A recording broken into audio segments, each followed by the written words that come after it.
Greetings, one and all. There are a plethora of teams that have joined and left the league since the NHL's inception over 100 years ago.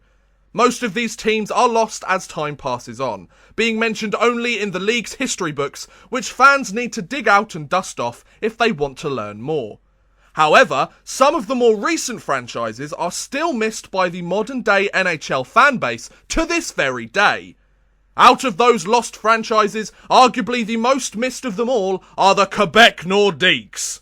Even though they played their last season in the NHL over 20 years ago, Canadian hockey fans still have fond memories of Quebec's 16-year tenure in the league and want nothing more than the return of NHL hockey back to their great city. This desire for the Nordiques' return has been fueled further by the NHL's recent expansion to Las Vegas and their potential future expansion to Seattle in the coming seasons. As Quebec fans wait patiently for the NHL to house an expansion team in their city once again, let's look back at the rise and fall of Quebec's first attempt at NHL hockey, as we explore the history of the Quebec Nordiques, Canada's fallen franchise. Though the franchise played the majority of its lifespan in the NHL, the Quebec Nordiques actually began its life as part of the World Hockey Association, or WHA for short, and were one of the original WHA teams for the league's inaugural season in 1972.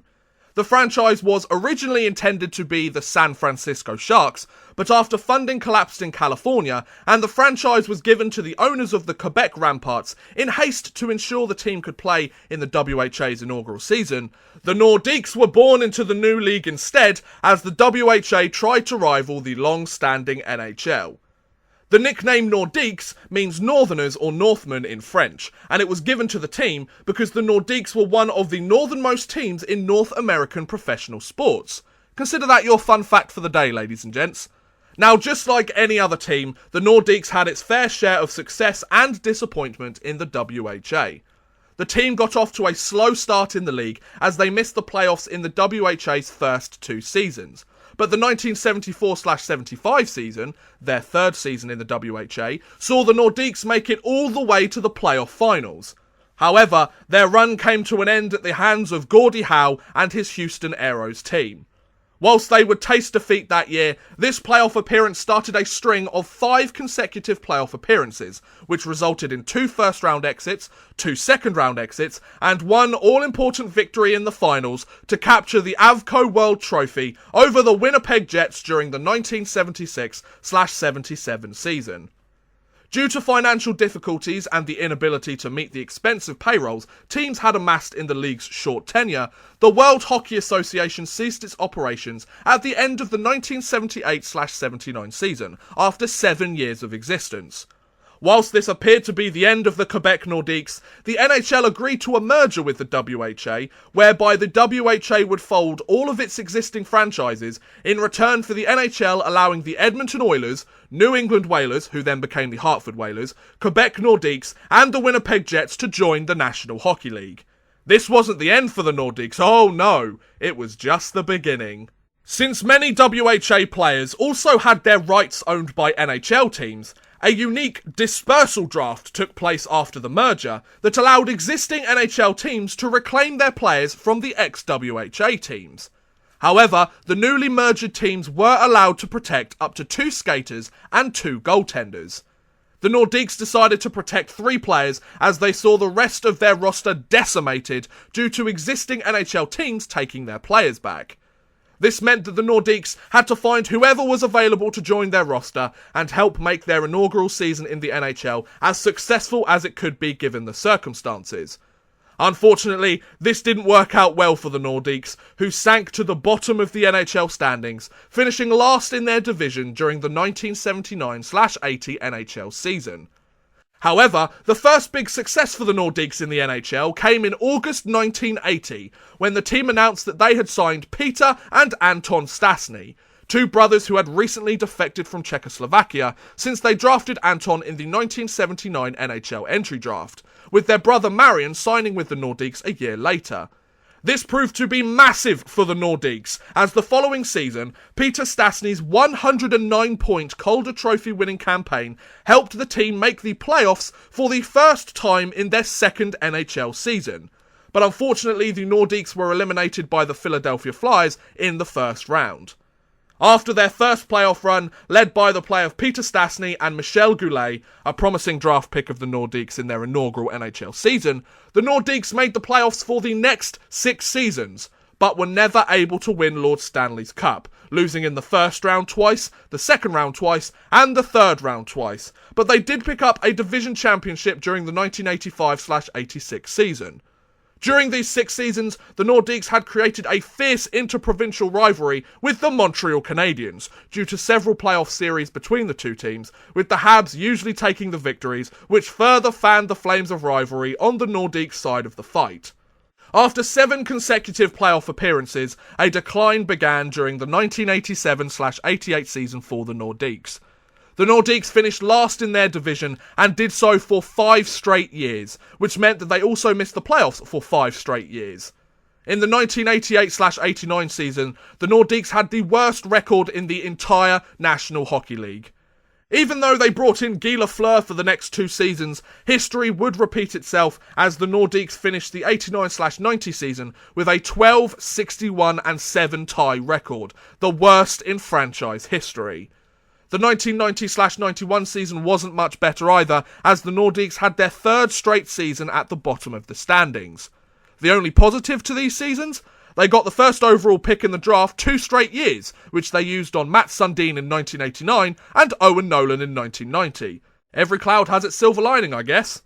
In 1991, the Quebec Nordiques had yet another first overall pick in the entry draft and decided to draft junior star Eric Lindros. The only problem was that Eric had previously stated he would not play for the Quebec Nordiques due to distance, lack of marketing potential, and having to speak French. Lindros refused to sign with the Nordiques and began a contract holdout that lasted over a year. During this year, the Nordiques finished last in their division yet again, but not last in the league this time, so there was some improvement, a small improvement, but an improvement nonetheless. Then, on June the 30th, 1992, the Nordiques finally gave in to Lindros' wish and traded him. The only problem was that they traded him to 2 different teams. Both the New York Rangers and the Philadelphia Flyers now claimed to own Lindros' rights, but after an arbitrator settled in the Philadelphia Flyers' favour, the Nordiques sent Lindros to Philadelphia in exchange for Peter Forsberg, Mike Ritchie, Ron Hextall, Steve Duchesne, Kerry Huffman, Chris Simon, 2 first-round picks, one of which was used on Jocelyn Thibault, and $15 million. Wow, that's a huge amount to give away for just one player. Sure, it was Eric Lindros and he was a phenomenal player throughout his career, but you would never see a trade like that anymore in the NHL, ladies and gents. But anyway, the trade transformed the Quebec Nordiques from basement dweller to legitimate Stanley Cup contenders almost overnight. Forsberg won the Calder Memorial Trophy in 1995, his first season with the Nordiques, and he became a cornerstone of the franchise, going on to win the Hart and Art Ross trophies later in his career. Also, Ritchie spent 6 successful seasons with the team before being traded. Hextall spent 1 year in Quebec before being traded, eventually to bring Adam Deadmarsh to the team, and Thibault was used as part of the Patrick Roy trade after the franchise relocated. Meanwhile, Lindros was probably out with a concussion in one of the many cities he's ended up playing for throughout his career or something, I don't know. After this trade and the development of Nordiques player Joe Sakic, as well as the development of Sundin and Nolan, the Nordiques had the biggest single-season turnaround in NHL history. The 1992-93 season saw the team leap to 104 points compared to the 52 points in the previous season. The Nordiques went from the 2nd worst team in the league to the 4th best in the league, as well as notching the first 100-point season for the team since they joined the National Hockey League.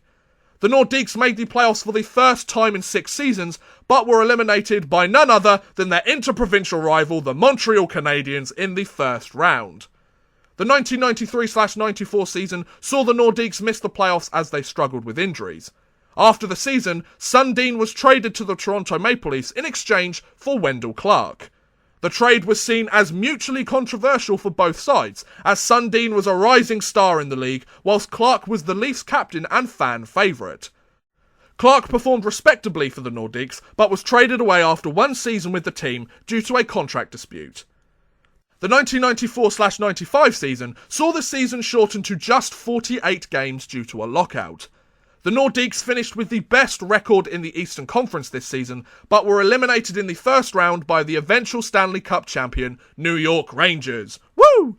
However, bigger problems for the Nordiques came off the ice. The Nordiques' financial troubles increasingly took centre stage during the 94-95 season. Even though the team had seen a revived interest in the last 3 seasons, the league's Canadian teams found it difficult to pay increasing salaries of players as the Canadian dollar got weaker. The Nordiques felt these difficulties more than most, as it was the smallest market in the NHL and couldn't tap into nearby hockey markets as they were just too far away. Even in their own province, the Nordiques would always play second fiddle to the Montreal Canadiens. Even though they had a loyal fan base, it just wasn't enough for them to run an NHL team anymore due to the changing economic environment. After attempts to get the province to subsidise the team fell on deaf ears, the Quebec Nordiques announced in May 1995 that the franchise had been bought by the owners of the NBA's Denver Nuggets, and that the team would be relocated to Colorado and be renamed the Colorado Avalanche. Thus ended the Quebec Nordiques franchise. After 7 years in the WHA and 16 years in the NHL, 5 WHA playoff appearances and 9 NHL playoff appearances, 2 WHA Division Championships, 2 NHL Division Championships, and an Avco World Trophy, the Quebec Nordiques were no more. This reality was made even more bitter when the Colorado Avalanche went on to win the Stanley Cup in its first season after relocating, adding another cup in the year 2001. Whether you were a fan when they were around or have only ever heard about who they once were, the Quebec Nordiques left behind a legacy of great highs, huge lows, future Hall of Fame players and controversial trades.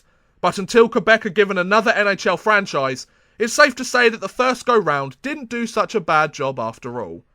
And there you go! That was a journey through the history of the Quebec Nordiques! What do you think about the Nordiques? Do you love them, hate them, or did you have no idea that they existed? Let me know in the comments below, I'd love to hear what you guys think. But thank you very much for watching, guys, I hope you have enjoyed. Please feel free to like, subscribe, share, or watch some of my other videos. Thank you very much for watching, and goodbye!